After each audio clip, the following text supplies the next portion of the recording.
Bahujan Samaj party की प्रमुख मायावती ने उत्तर प्रदेश की राजनीति में एक बड़ा कदम उठाने का ऐलान किया है। मायावती ने रविवार को पार्टी की एक महत्वपूर्ण बैठक के बाद घोषणा की कि बसपा इस बार यूपी में 10 विधानसभा सीटों पर होने वाले उपचुनाव में अपने उम्मीदवार उतारेगी। यह फैसला इसलिए भी खास है क्योंकि बसपा उपचुनावों से दूर रहती आई है। पार्टी का यह निर्णय न सिर्फ प्रदेश की सियासी गणित को बदल सकता है बल्कि मायावती के नेतृत्व में बसपा के भविष्य के लिए भी एक महत्वपूर्ण परीक्षा साबित हो सकता है। लखनऊ में आयोजित प्रदेश कार्यालय में बैठक के दौरान मायावती ने अपने वरिष्ठ पदाधिकारियों और जिला अध्यक्षों को संबोधित करते हुए उपचुनाव लड़ने की घोषणा की। उन्होंने कहा कि उपचुनाव प्रतिष्ठा का प्रश्न बन चुका है और बसपा सभी 10 सीटों पर अपने उम्मीदवार उतारकर पूरी ताकत से चुनाव लड़ेगी। यह ऐलान पार्टी के लिए एक नया अध्याय शुरू करने जैसा है क्योंकि इससे पहले बसपा उपचुनावों में भाग लेने से कतराती थी।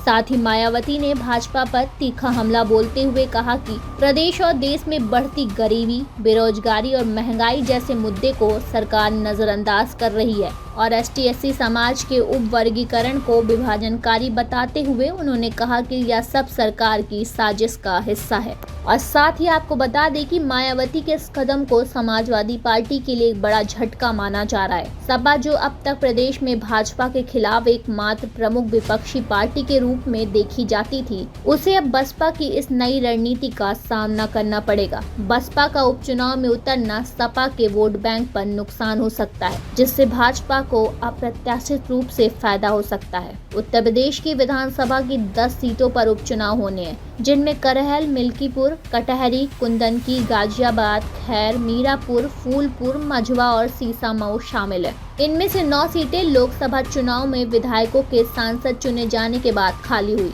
जबकि सीसामऊ सीट इरफान सोलंकी के अयोग्य घोषित किए जाने के बाद खाली हुई। हालांकि अब तक चुनाव की तारीखों की घोषणा नहीं की गई है। मायावती का यह फैसला ऐसे समय में आया जब उपचुनाव की सरगर्मियां तेज हो रही हैं और राजनीतिक पंडितों की निगाहें इस बात पर टिकी है कि बसपा का यह दांव प्रदेश की राजनीति को कैसे प्रभावित करेगा। और अब देखना दिलचस्प होगा कि आगामी उपचुनाव में बसपा कितनी प्रभावी साबित होती है और इसका प्रदेश की राजनीतिक समीकरणों पर क्या असर पड़ता है। खुशी सिंह, द पेज 19।